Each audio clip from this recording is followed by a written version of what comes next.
George Hanson of Global Humans. I have a great one for you today. To my left, we have junior middleweight sensation, Brendan, the Irish assassin, O'Callahan. What's up, Brendan? You're fighting next week, May 2nd at Live Casino. Ravli Lolo. Yes, sir. I'm assuming Ravli's going to get Lolo after you hit him. Yeah, next victim. Talk to me about that fight, man. It's my first 6-round fight. I consider it a step-up fight. You know, he's a formidable opponent, and we've been training hard for him, and taking it as serious as we can. Okay, and it's a 6-rounder. Yes, sir. You're on the undercard of Joey the Tank, the Waco versus Colby Madison. That's going to be a barn burner. Oh yeah, I love seeing Joey fight. Yeah. That's going to be a barn burner. Yes, it is. But talk to me, man. You've been here working with Coach George G. How did you get started in boxing? I would say I started in high school really just to get in shape for football. You played football? I did. Yes, I played for Cardinal O'Hara. I was a DN. You played for O'Hara? Yeah. You know we hated O'Hara. I went to West Catholic. Oh, yeah. Okay, go ahead. So I really just did it to get in shape for football, and I fell in love with it, and before you know it, I started taking amateur fights in the off season. Man. The coach didn't like it because I was losing weight in the off season and coming back, but I started and I fell in love with it. Fell in love with it. What do you love about boxing? But the athletes that I've found who do quite well in boxing are football players. We had Hammer and Hank Lundy, former football player. Yep. Terrible Tim Witherspoon, who went to Ohio State on a football scholarship. Now we have the Irish assassin. Well, you know, for one thing, when I was still playing, you know, especially as a DN, quick off your feet and you use your hands, and then, but what I love about boxing, it's discipline in every aspect, you know. Okay. You know, I found in my life, you know, boxing always brought me back to, you know, true north, I guess you could say. You know, when, you know, I started to act like a knucklehead, boxing brought me back to where I need to be. Brought you back, and you know, it's the country of Ireland is well educated and steeped in the sport of the sweet science. A lot of great fighters come out of that country. Yeah. Barry McGuigan is one of my favorites. Oh man, Barry's a bad man. Yeah. And you know, in the States here, we've had Irish Mickey Ward. Mickey Ward, my idol. Bad man. Your favorite fighter? Probably my favorite fighter, yeah. Mickey Ward. What do you love about Mickey Ward? My thing with Mickey Ward is like, other than his fight style was that he was just a blue collar worker. The guy woke up, you know, kind of like I do. He wakes up before work, runs, he went to work, and then he trained. And then, right when you count him out in the ring, he'd turn around and he'd win. Nah, tough guy, man. I mean, talk about tough. If I'm going to a rough neighborhood and I have a choice between a gun, a machete, or Mickey Ward, I'm taking Mickey Ward. I'm taking Mickey Ward. That's just the reality. Yeah, he's one tough son of a gun. He's a tough guy, man. What are some of the things you've been working on? I've seen you in Marion Anderson.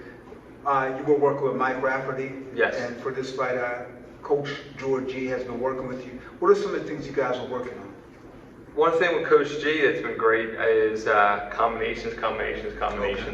Okay. Don't settle for one punch and keep moving, and you know, step to the side. You know, it's almost become a second nature really quick. So I'm looking forward to putting all those things together.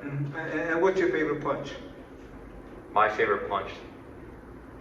I mean, I'd have to say left hook. Man, well, you know, Joe Frazier is Philly. Yeah. Famous for the left hook. Yeah.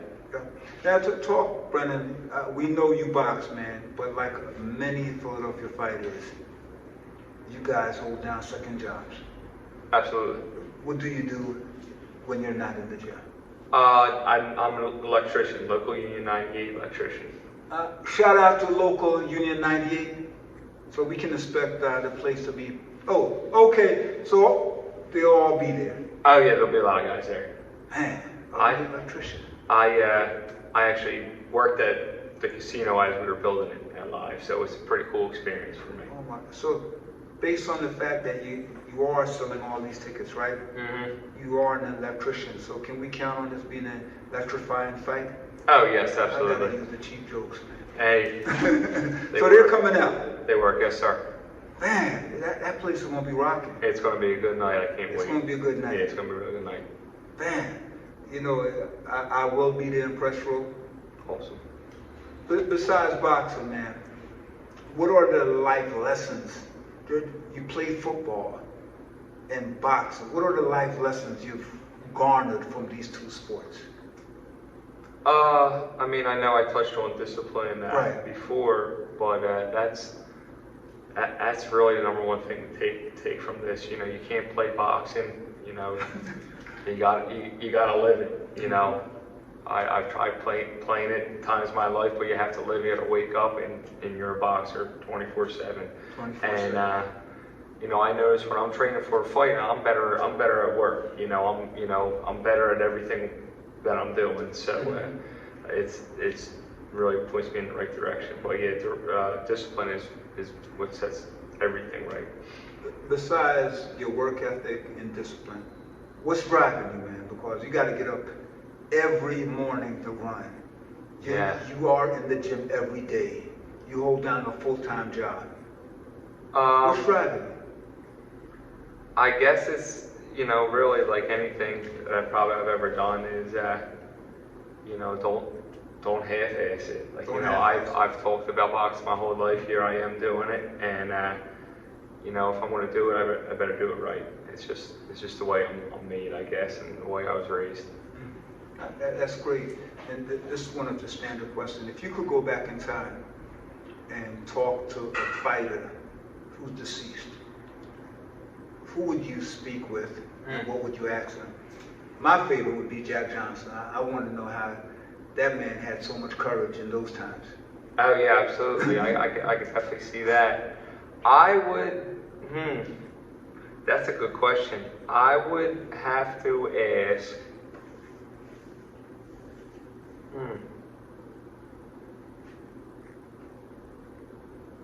Think about it. I know it's a tough question.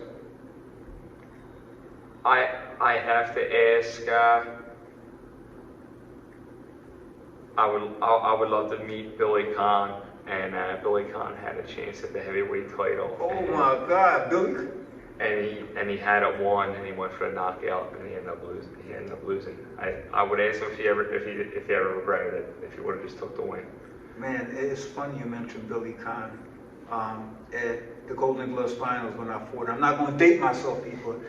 Billy Conn was there when I fought for the championship, and I met Billy Conn, and I had an opportunity to get his autograph. Oh, that's amazing. Nice man. That's amazing. Very nice man. Exceptional fighter, man. Oh yeah. But for all the young people who don't know who Billy Conn is, please go Google him and get on YouTube. Billy Conn, great fighter. Yep. Great fighter. Now, you win this fight on Tuesday. How many fights for the rest of the year you plan on having? I would like to say at least 4. I mean, 4 more? I just did all this work. You know, why would I let off the gas? You know, I realize I do gotta listen to my body and just see what happens, and you know, talk to the team afterwards. But 3 or 4 sounds very reasonable, and you know, we'll go from there. Like I said, I'm living boxing. You know, that's boxing. My air, I got to keep breathing it, or else that's it. So 3 or 4, I think, is reasonable, and but that's probably my baseline. We'll see what happens. Now that's achievable, man. I think it's reasonable. With your fan base, with the union coming out, you probably will fight once a month until the year end. Yeah, I mean, I'm open to anything. You know, I'm as hungry as ever. And I know the guys from the unions, the guys and ladies from your union, they will be out there. One thing I have to say, they're very supportive. Oh yes, yeah. You know, it's a proud local, it's a proud union, and they take pride in its members. You're Canada Banner, man, so we're looking forward to an electrifying performance. Oh yeah, I appreciate it. Thanks for the support. Yeah, standard question, I must say, since we have many young people who watch these videos. What would you say to all of the young people who have a dream? Don't give it up. I've been talking about boxing since when I stepped into Grace Ferry Boxing when I was 15. We spoke about it, and even today, you get the eye rolls from people that just don't understand what we're doing in here. Lock in, live this sport, live this game, and achieve your dream. At least go down swinging, literally. So, I mean, this is it. So live it and live the disciplined lifestyle and go for it. Thank you. Live the dream. But before I go, I have to give a shout out to my designer, Jimmy Lee Steinfeld from Buffalo. Interesting story. I went to Buffalo, living at 675 Delaware Avenue. Went down the street there with a designer. I went in, man made me 5 suits. They look beautiful. We connected with them on Instagram. And Jimmy Lee Steinfeld, greatest designer on the planet. And I have to give a shout out to my good friend Marvin Mack, former super middleweight. This is a bow tie. We call it a bow tie. So. I don't know if I can pull it off, but Beautiful. Jimmy Lee and Marvin Mack, thank you very much. And the Irish Assassin, listen folks, this man is the real deal. Come out next week. And hopefully next year, we're taking this train or this trip to Dublin, Ireland. Coach G and the Irish Assassin. That's where you should be, right? Absolutely, I would love to. Take care, continue watching Boxing 396. Go, brother.